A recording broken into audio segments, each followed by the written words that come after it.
Unatazama Furaha FM Media. Tanzania ilikuja 2022. Miaka 21 tangu nifike Ilula. Na safari ndefu. Tangu nilipofika hapa 2001. Nikiwa na mpango na kabali cha miaka miwili tu. Lakini ikawa mingi zaidi. Mwaka 2015 nilipokuwa na miaka 70 nilifanikiwa kumkabidhi uongozi wa IOP kwa ndugu Edson Msigwa. Na mimi nikawa msaidizi. Edson na mimi hatuna mtindo sawa wa uongozi, lakini wote tuna moyo kwa watu na kwa IOP. Na mshukuru Edson kwa chukua kijiti akiwa na elimu na uelewa wa taratibu za Tanzania. Pia na washukuru wafanyakazi waaminifu na wanaojitumia wa IOP. Asante.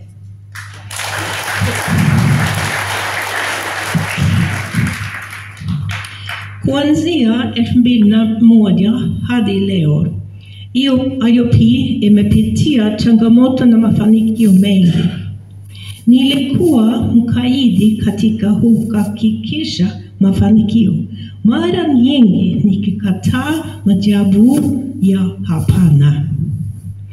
IOP imejenga zaidi ya nyumba 60 kwa ajili ya shule na miradi.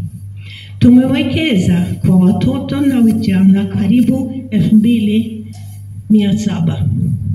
Kuwapa elimu na kuwezesha Tanzania kusonga mbele.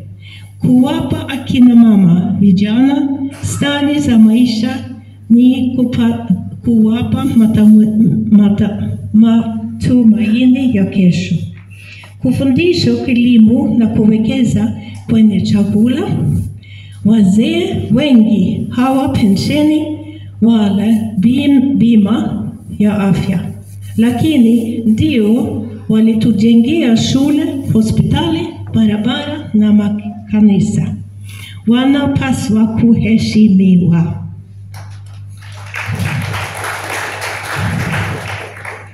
Kutunza na kutumia vizuri kila tulichopewa. Ni kuwaheshimu wafadhili wa IOP duniani kote. Hatimaye, mustakabali wa maisha yetu wote unategemea mimi na wewe. Nimepata njia na vitu wangu katika IOP kwa sababu tunawekeza kwa watoto ambao ndio taifa la kesho. Lengo kuu si kuwa na fedha nyingi benki, bali kuona namna ya kuweza vizazi wa watoto wako kupanda huruma na kujali walio na mahitaji. Utakuwa maskini kwa kuwa mkarimu. Nimesimama mbele yenu tena kwa moyo wa shukrani.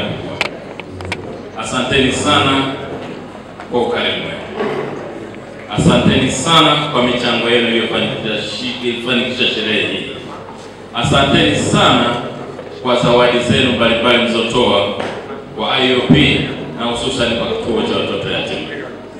Asanteni sana kwa kuamua kuacha muda wenu na usingizi wenu kuungana nasi katika kusherehekea siku ya miaka 80 ya kuzaliwa bibi yetu. Asanteni sana kwa moyo wa upendo na asanteni kwa lolote mliojifunza. Asante kwa yale mtakayoyachukua na kuyafanyia kazi. Na asanteni kwa kuendelea kuwa wajumbe wazuri na mabalozi wazuri wa IOP. Ya sio kila anayepoteza mzazi anapata fursa kama ile. Na kwangu mimi ilikuwa ni sehemu ambayo niliweza kutimiliza ndoto zangu kwa sababu kufika kituoni ilinisaidia. Kuna watu ambao wao Mungu kawajalia moyo mkubwa kama Bibelis, lakini pia nilipata mfadhili ambaye alinisaidia upande wa masomo, lakini pia alinisaidia upande wa kunilipia maradhi nikiwa kituoni. Kwa hiyo kwangu ilikuwa ni fursa kubwa, na nashukuru Mungu nilimaliza form 4 nikafaulu, nikaenda high school nikafanya vizuri, then nikajiunga na chuo kikuu nikapata degree yangu ya kwanza nikiwa IOP, lakini sikuishia kumaliza chuo kikuu. Nilipata pia fursa ya kuwa mfanyakazi wa IOP mpaka sasa hivi nafanya kazi na Orphan Program kama communication officer, lakini pia nimepita sehemu tofauti mpaka nimekuwa hapo. Kwa hiyo namshukuru sana Mungu kwa fursa ambazo aliona mtu kama Berit aje atusaidie tunaotoka katika familia ambazo hakuna watu ambao wanaweza kutushika mkono. Kwa ufupi 2003 nilikuwa nimepoteza wazazi wangu wote wawili wakipishana mwezi mmoja, kwa hiyo sikuwa na mwelekeo mzuri wa kielimu. 2003 nikaunganishwa shuleni na mratibu mmoja, nikaenda kukutana na mtumishi anayefanya kazi coordinator mashuleni wa ufadhili wa programu ya Berit, na hapo ndipo nikaunganishwa kwenye ufadhili mwaka 2004. Kutoka hapo safari ilianza kuendelea ya kimasomo mpaka ninamaliza la 7 fika nikafaulu kwenda Ilula. Sikuwa na uwezo wa kuendelea na masomo wakati nilikaa nyumbani. Kwa maana hiyo kichwani ilikuwa imenijia wazo, kwa safari ya elimu hauwezi kutoboa ukikaa mazingira nyumbani. Kwa hiyo personally nilikuwa nimeenda kumuomba Berit kwamba naomba nisaidie niende angalau boarding, kwa sababu day na mazingira nyumbani naona kabisa hakuna future ya elimu. Kwa maana hiyo akanikubali, nikamsii akanikubali, na ilikuwa nje ya utaratibu kabisa wa program ya IOP, lakini alikubali kunichukua akanipeleka shule ya boarding Udzungwa. Nikaendelea kupitia programu hiyo na msaada wake, lakini vile vile nilipotoka hapo nikaingia chuo. Huko kote kupitia programu ya Berit kama daraja kuelekea kwenye ndoto zangu.